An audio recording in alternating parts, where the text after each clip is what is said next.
जय श्री राम। आज हमारे पाठ का 81वां दिन है। इस पाठ में हम श्री रामचरितमानस के षष्ठ सोपान लंका कांड का पाठ कर रहे हैं। श्री रामचरितमानस की बाकी वीडियोस की प्लेलिस्ट का लिंक आपको डिस्क्रिप्शन बॉक्स में मिल जाएगा। तो आइए शुरू करते हैं। तुझे जमीन पर पटक कर तेरी सेना का संहार कर और तेरे गांव को चौपट नष्ट भ्रष्ट करके, अरे मूर्ख, तेरी युवती स्त्रियों सहित जानकी जी को ले जाऊं। यदि ऐसा करूं तो भी इसमें कोई बड़ाई नहीं है। मरे हुए को मारने में कुछ भी पुरुषत्व बहादुरी नहीं है। वाम मार्गी, कामी, कंजूस, अत्यंत मूढ़, अति दरिद्र, बदनाम, बहुत बूढ़ा, नित्य का रोगी, निरंतर क्रोध युक्त रहने वाला, भगवान विष्णु से विमुख, वेद और संतों का विरोधी, अपना ही शरीर पोषण करने वाला, पराई निंदा करने वाला और पाप की खान, महान पापी, ये 14 प्राणी जीते ही मुर्दे के समान हैं। अरे दुष्ट, ऐसा विचार कर मैं तुझे नहीं मारता। अब तू मुझ में क्रोध न पैदा कर, मुझे गुस्सा न दिला। अंगद के वचन सुनकर राक्षसराज रावण दांतों से होठ काट कर क्रोधित होकर हाथ मलता हुआ बोला, अरे नीच बंदर, अब तू मरना ही चाहता है, इसी से छोटे मुंह बड़ी बात कहता है। अरे मूर्ख बंदर, तू जिसके बल पर कड़ुए वचन बक रहा है उसमें बल, प्रताप, बुद्धि अथवा तेज कुछ भी नहीं है। उसे गुणहीन और मानहीन समझकर ही तो पिता ने वनवास दे दिया। उसे एक तो वह, उसका दुख, उस पर युवती स्त्री का विरह और फिर रात दिन मेरा डर बना रहता है। जिनके बल का तुझे गर्व है, ऐसे अनेकों मनुष्यों को तो राक्षस रात दिन खाया करते हैं। अरे मूढ़, जिद छोड़कर समझ विचार कर। जब उसने श्री राम जी की निंदा की तब तो कपिश्रेष्ठ अंगद अत्यंत क्रोधित हुए, क्योंकि शास्त्र ऐसा कहते हैं कि जो अपने कानों से भगवान विष्णु और शिव की निंदा सुनता है उसे गौवध के समान पाप होता है। वानर श्रेष्ठ अंगद बहुत जोर से कटकटाए, शब्द किया और उन्होंने तमक कर जोर से अपने दोनों भुजदंडों को पृथ्वी पर दे मारा। पृथ्वी हिलने लगी, जिससे बैठे हुए सभासद गिर पड़े और भय रूपी पवन भूत से ग्रस्त होकर भाग चले। रावण गिरते गिरते संभल कर उठा, उसके अत्यंत सुंदर मुकुट पृथ्वी पर गिर पड़े। कुछ तो उसने उठाकर अपने सिरों पर सुधार कर रख लिया और कुछ अंगद ने उठाकर प्रभु श्री रामचंद्र जी के पास फेंक दिए। मुकुटों को आते देखकर वानर भागे, सोचने लगे, विधाता, क्या दिन में ही उल्कापात होने लगा, तारे टूटकर गिरने लगे, अथवा क्या रावण ने क्रोध करके 4 वज्र चलाए हैं जो बड़े धोए के साथ वेग से आ रहे हैं। प्रभु ने उनसे हंसकर कहा, मन में डरो नहीं, ये न उल्का है, न वज्र हैं और न केतु या राहु ही हैं। अरे भाई, ये तो रावण के मुकुट हैं जो बाली पुत्र अंगद के फेंके हुए आ रहे हैं। पवन पुत्र श्री हनुमान जी ने उछलकर उनको हाथ से पकड़ लिया और लाकर प्रभु के पास रख दिया। रीछ और वानर तमाशा देखने लगे। उनका प्रकाश सूर्य के समान था। वहां सभा में क्रोध युक्त रावण सबसे क्रोधित होकर कहने लगा कि बंदर को पकड़ लो और पकड़कर मार डालो। अंगद यह सुनकर मुस्कुराने लगे। रावण फिर बोला, इसे मारकर सब योद्धा तुरंत दौड़ो और जहां कहीं रीछ वानरों को पाओ वहीं खा डालो। पृथ्वी को बंदरों से रहित कर दो और जाकर दोनों तपस्वी भाइयों राम लक्ष्मण को जीते जी पकड़ लो। रावण के ये कोप भरे वचन सुनकर तब युवराज अंगद क्रोधित होकर बोले, तुझे गाल बजाते लाज नहीं आती? अरे निर्लज, अरे कुलनाशक, गला काट कर आत्महत्या करके मर जा। मेरा बल देखकर भी क्या तेरी छाती नहीं फटती? अरे स्त्री के चोर, अरे कुमार्ग पर चलने वाले, अरे दुष्ट, पाप की राशि, मंद बुद्धि और कामी, तू सन्निपात में क्या दुर्वचन बक रहा है? अरे दुष्ट राक्षस, तू काल के वश हो गया है। इसका फल तू आगे वानर और भालुओं के चपेटे लगने पर पावेगा। राम मनुष्य हैं, ऐसा वचन बोलते ही अरे अभिमानी, तेरी जीभें नहीं गिर पड़ती। इसमें संदेह नहीं है कि तेरी जीभें अकेले नहीं वरम सिरों के साथ रणभूमि में गिरेंगी। रे दशकंध, जिसने एक ही बार से बाली को मार डाला वह मनुष्य कैसे है? अरे कुजाती, अरे जड़, 20 आंखें होने पर भी तू अंधा है। तेरे जन्म को धिक्कार है। श्री रामचंद्र जी के बाण समूह तेरे रक्त की प्यास से प्यासे हैं, वे प्यासे ही रह जाएंगे। इस डर से अरे कड़वी बकवाद करने वाले नीच राक्षस, मैं तुझे छोड़ता हूँ। मैं तेरे दांत तोड़ने में समर्थ हूँ, पर क्या करूँ, श्री रघुनाथ जी ने मुझे आज्ञा नहीं दी। ऐसा क्रोध आता है कि तेरे 10 मुंह तोड़ डालूं और तेरी लंका को पकड़कर समुद्र में डुबा दूं। तेरी लंका गूलर के फल के समान है। तुम सब कीड़े उसके भीतर अज्ञानवश निडर होकर बस रहे हो। मैं बंदर हूं, मुझे इस फल को खाते क्या देर थी। पर उदार कृपालु श्री रामचंद्र जी ने वैसी आज्ञा नहीं दी। अंगद की युक्ति सुनकर रावण मुस्कुराया और बोला, अरे मूर्ख, बहुत झूठ बोलना तूने कहाँ सीखा?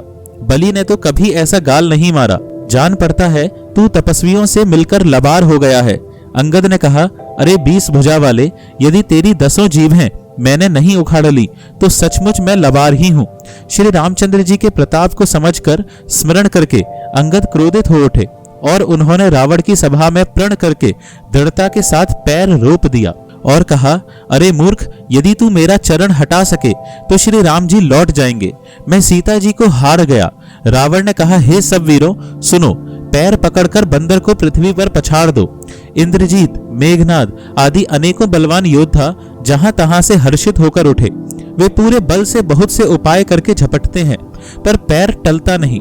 तब सिर नीचा करके फिर अपने अपने स्थान पर जा बैठ जाते हैं। काकभूषण जी कहते हैं, वे देवताओं के शत्रु राक्षस फिर उठकर झपटते हैं, परंतु हे सर्पों के शत्रु गरुड़ जी, अंगद का चरण उनसे वैसे ही नहीं टलता जैसे कुयोगी विषयी पुरुष मोहरूपी वृक्ष को नहीं उखाड़ सकते। करोड़ों वीर योद्धा जो बल में मेघनाद के समान थे हर्षित होकर उठे। वे बार बार झपटते हैं पर वानर का चरण नहीं उठता। तब लज्जा के मारे सिर नवाकर बैठ जाते हैं। जैसे करोड़ों विघ्न आने पर भी संत का मन नीति को नहीं छोड़ता, वैसे ही वानर अंगद का चरण पृथ्वी को नहीं छोड़ता। यह देखकर शत्रु रावण का मद दूर हो गया। अंगद का बल देखकर सब हृदय में हार गए। तब अंगद के ललकारने पर रावण स्वयं उठा। जब वह अंगद का चरण पकड़ने लगा तब बाली कुमार अंगद ने कहा, मेरा चरण पकड़ने से तेरा बचाव नहीं होगा। अरे मूर्ख, तू जाकर श्री राम जी के चरण क्यों नहीं पकड़ता? यह सुनकर वह मन में बहुत ही सकुचाकर लौट गया। उसकी सारी श्री जाती रही। वह ऐसा तेजहीन हो गया जैसे मध्याह्न में चंद्रमा दिखाई देता है। वह सिर नीचा करके सिंहासन पर जा बैठा, मानो सारी संपत्ति गंवाकर बैठा हो। श्री रामचंद्र जी जगत भर के आत्मा और प्राणों के स्वामी हैं। उनसे विमुख रहने वाला शांति कैसे पा सकता है? शिवजी कहते हैं, हे उमा, जिन श्री रामचंद्र जी के भ्रू विलास भौं के इशारे से विश्व उत्पन्न होता है और फिर नाश को प्राप्त होता है, जो तृण को वज्र और वज्र को तृण बना देते हैं, अत्यंत निर्बल को महान प्रबल और महान प्रबल को अत्यंत निर्बल कर देते हैं, उनके दूत का प्रण कहो कैसे टल सकता है? फिर अंगद ने अनेकों प्रकार से नीति कही पर रावण ने नहीं माना, क्योंकि उसका काल निकट आ गया था। शत्रु के गर्व को चूर करके अंगद ने उसको प्रभु श्री रामचंद्र जी का सुयश सुनाया और फिर वह राजा बाली का पुत्र यह कहकर चल दिया, रणभूमि में तुझे खेला खेला कर ना मारूं तब तक अभी पहले से क्या बड़ाई करूं। अंगद ने पहले ही सभा में आने से पूर्व ही उसके पुत्र को मार डाला था। वह संवाद सुनकर रावण दुखी हो गया। अंगद का प्रण सफल देखकर सब राक्षस वह से अत्यंत ही व्याकुल हो गए। शत्रु के बल का मर्दन कर बल की राशि बाली पुत्र अंगद जी ने हर्षित होकर आकर श्री रामचंद्र जी के चरण कमल पकड़ लिए। उनका शरीर पुलकित है और नेत्रों में आनंदाश्रुओं का जल भरा है। संध्या हो गई जानकर दशग्रीव विलखता हुआ उदास होकर महल में गया। मंदोदरी ने रावण को समझाकर फिर कहा, हे कांत, मन में समझकर विचार कर कुबुद्धि को छोड़ दो। आपसे और श्री रघुनाथ जी से युद्ध शोभा नहीं देता। उनके छोटे भाई ने एक जरा सी रेखा खींच दी थी, उसे भी आप नहीं लांघ सके। ऐसा तो आपका पुरुषत्व है। हे प्रियतम, आप उन्हें संग्राम में जीत पाएंगे जिनके दूत का ऐसा काम है। खेल से ही समुद्र लांघ कर वह वानरों में सिंह हनुमान आपकी लंका में निर्भय चला आया। रखवालों को मारकर उसने अशोक वन उजाड़ डाला। आपके देखते देखते उसने अक्षय कुमार को मार डाला और संपूर्ण नगर को जलाकर राख कर दिया।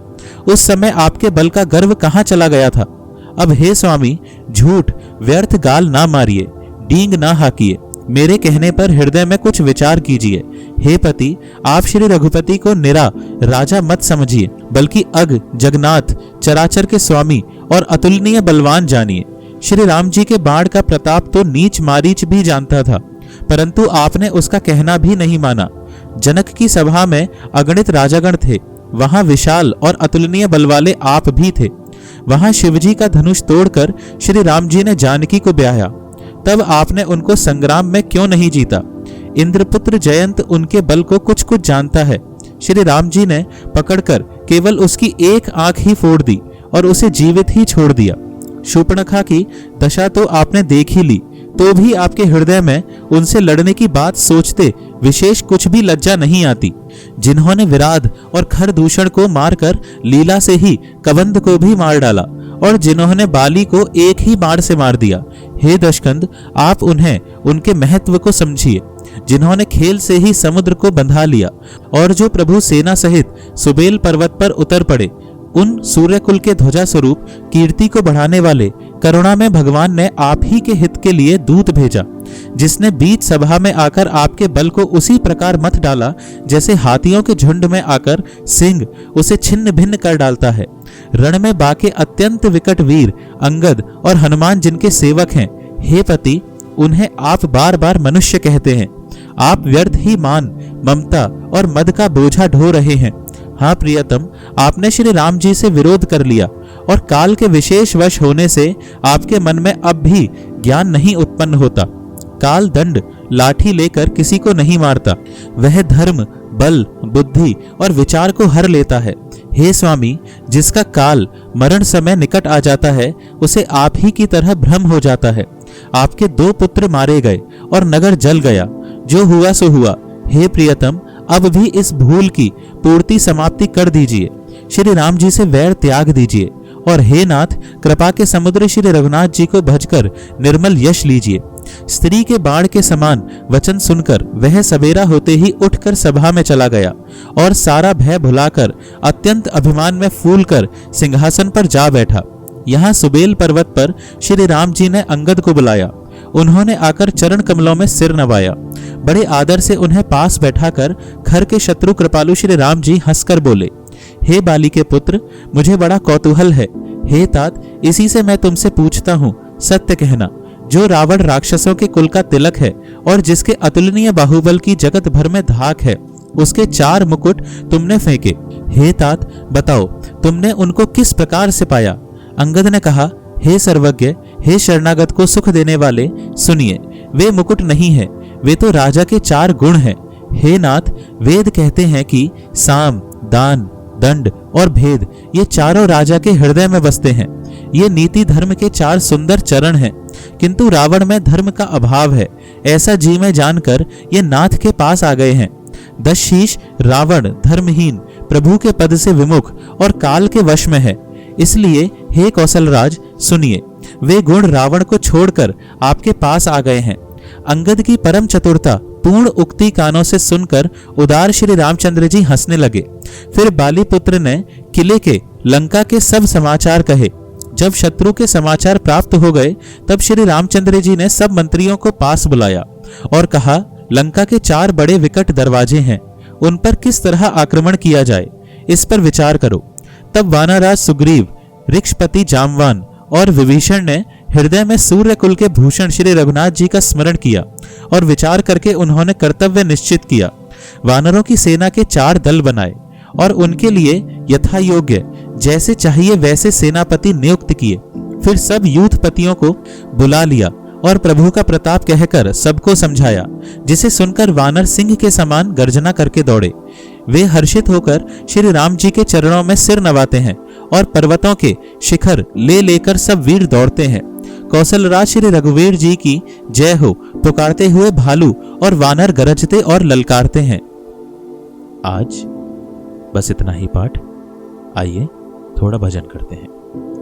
सीताराम राम राम, सीताराम राम राम, सीताराम राम राम, सीताराम राम राम, सीताराम राम राम, सीताराम राम राम, सीताराम राम राम, सीताराम राम राम।